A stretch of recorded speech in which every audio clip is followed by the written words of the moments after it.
बिस्मिल्लाहिर्रहमानिर्रहीम। हम स्टडी कर रहे हैं जनरल एनेस्थीसिया और आई एम डॉक्टर शहाना। बिस्मिल्लाहिर्रहमानिर्रहीम।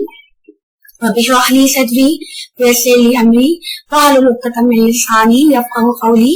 अल्लाहुम्मा अरिनल हक़्क़ हक़्क़न वरज़ुक़ना इत्तिबाअह व अरिनल बातिला बातिलन वरज़ुक़ना इज्तिनाबह। आमीन या रब्बल आलमीन। What are the classification of the anesthetic drugs and what are the mechanisms? बिस्मिल्लाहिर्रहमानिर्रहीम। अगेन लास्ट टाइम हमारी इस जो एनेस्थेटिक ड्रग्स है इसमें हमारे यहाँ जो लेक्चर चल रहा है वो सूरतुल असर का भी चल रहा है। इसमें जो है वो हुज़ूर की जो सहाबा की एक सुन्नत थी वो ये थी कि जब तक वो सूरतुल असर एक दूसरे को नहीं सुनाते थे वो एक दूसरे से जुदा नहीं होते थे। जब भी मिलते थे और जब जाने लगते थे तो सूरतुल असर सुनाते थे। तो आज मैं इसकी कोई एक्सप्लेनेशन नहीं दे रही, सिर्फ ये है कि हम एक दफा सूरतुल असर पढ़ लें।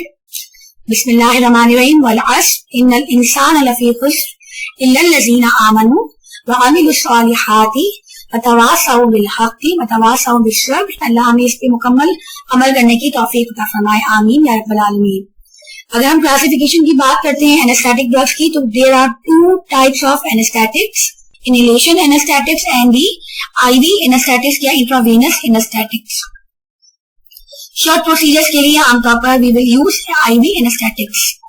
These are the examples of the drugs. अगर हम क्लासिफिकेशन में देखें तो इनहेलेशन एनेस्थेटिक्स के अंदर हमारे पास गैसेस एनेस्थेटिक्स हैं और लिक्विड एनेस्थेटिक्स हैं।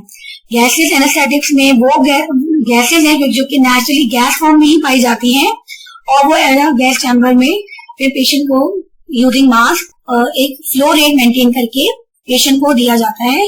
ये जो गैस है ये एनेस्थेटिक एजेंट जो है वो इस तरह प्रोवाइड किया जाता है। इसमें हमारे पास एग्जाम्पल है nitrous oxide, Entonox and xenon. हमारे पास अगर हम सेकंड क्लास देखें इनहेलेशन एनेस्थेटिक्स की, these are the liquids and these are the volatile liquids. इनका वेपर प्रेशर बहुत ज्यादा है और माइनर चेंजेस के जरिए अगर हम थोड़ा सा टेम्परेचर एलिवेट करें तो ये गैस फॉर्म में कन्वर्ट हो जाती है या फिर नॉर्मल प्रेशर में भी, नॉर्मल रूम टेम्परेचर पे भी इसमें जो चैम्बर होता है इनका उसमें ये वेपराइज फॉर्म में होते हैं। इसमें हमारे पास है क्लोरोफॉर्म, ट्राइलीन, साइक्लोप्रोपेन, ईथर, हेलोटेन।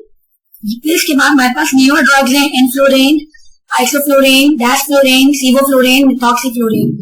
कुछ पुराने हैं कुछ नए हैं। आईवी एनेस्थेटिक्स की अगर हम बात करें तो कुछ हमारे पास इंडक्शन एजेंट है जो कि रैपिड एक्टिंग है और बहुत ही फास्ट उनका इफेक्ट प्रोड्यूस होता है। इसमें हमारे पास थायोपेंटोन है, मीथोएक्सीटोन है, प्रोपोफोल है, इटोमिडेट है, कीटामाइन है और इसके अलावा हमारे पास स्लोअर एक्टिंग ड्रग्स है। इसमें आप देखिए क्लासिफिकेशन में कोई पॉलिसी नहीं है, कहीं पे रूट ऑफ एडमिनिस्ट्रेशन के जरिए क्लासिफाई कर दिया, फिर उसकी नेचर ऑफ द मटेरियल के ऊपर क्लासिफाई कर दिया और इसके बाद ड्यूरेशन ऑफ एक्शन के बेसिस पे क्लासिफाई कर दिया। यानी कोई होमोजेनिसिटी नहीं मिल रही है आपको पूरी क्लासिफिकेशन में। स्लोअर एक्टिंग अगर हम आईवी एनेस्थेटिक को देखें तो उसमें हमारे पास एग्जांपल्स आती है बेंजोडाइजेपीन्स की, diazepam, lorazepam and midazolam also come under the slow anaesthetic agents. इसमें हमारे पास पेन किलर्स भी कुछ हमारे पास टेंडेंसी होती है एनेस्थीसिया की। कुछ हमारे पास न्यूरोलेप्टिक ड्रग्स हैं, ड्रोपेरिड्रोल। हम इन ड्रग्स को इंडिविजुअली डिस्कस करेंगे और अलग अलग उनकी कैरेक्टरिस्टिक हम समझे। जनरल मैकेनिज्म क्या है? The molecular mechanism of the general anaesthetic is very simple कि they are either the potentiation of the GABA A receptor. Gamma amino glutaric acid हमारे पास एक न्यूरोट्रांसमीटर है जिसके हमारे पास सीएनएस के अंदर मल्टीपल साइट्स में रिसेप्टर्स हैं और ये इनहिबिटरी साइनेप्सिस को फैसिलिटेट करता है। अगर ये एक्टिवेट होगा तो इनहिबिटरी इफेक्ट्स प्रोड्यूस होंगे, एक्साइटेशन नहीं हो सकेगी सीएनएस की।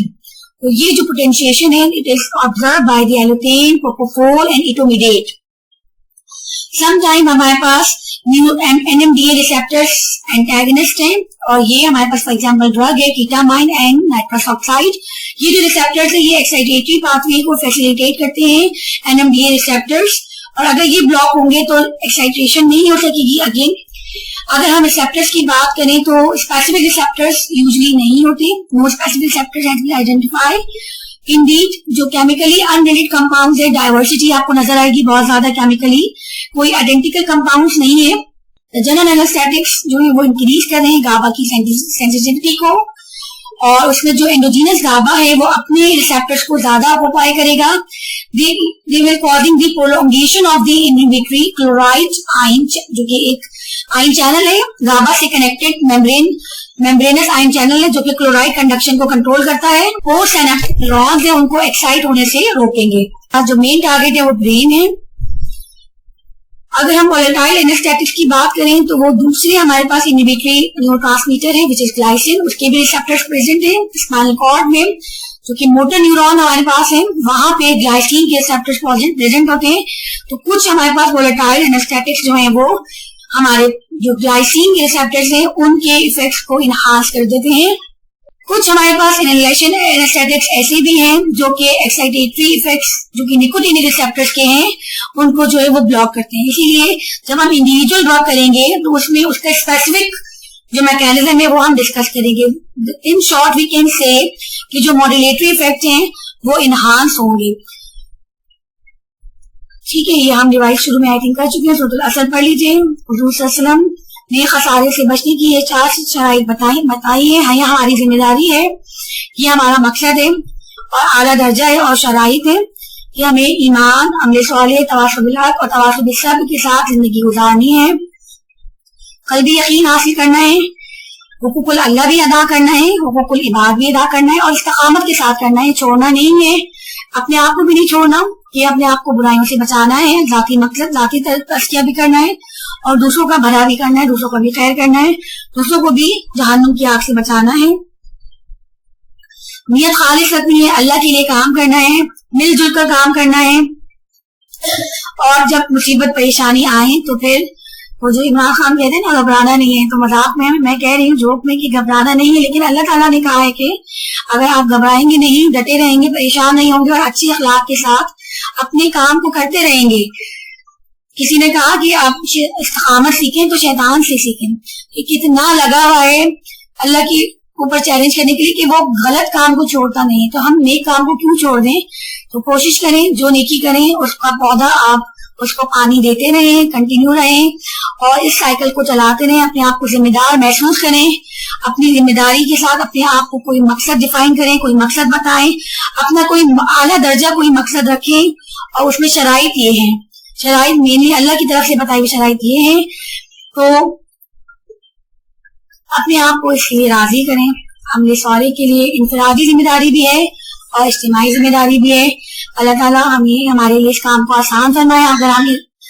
अगर मैं पूछूं तो आप कमेंट्स में मुझे बता सकते हैं. अगर ये आप मेरी ये वीडियो लेक्चर पूरा देख रहे हैं तो आप बताएं मुझे कि निजात की अल्लाह की नजर में कितनी शराइत है, आप बताएं, ये मुझे कमेंट में बता दें. निजात की पहली शर्त कौन सी है, निजात की दूसरी शर्त कौन सी है, निजात की तीसरी शर्त कौन सी है और निजात की चौथी शर्त कौन सी है. ठीक है, थैंक यू, दैट्स ऑल.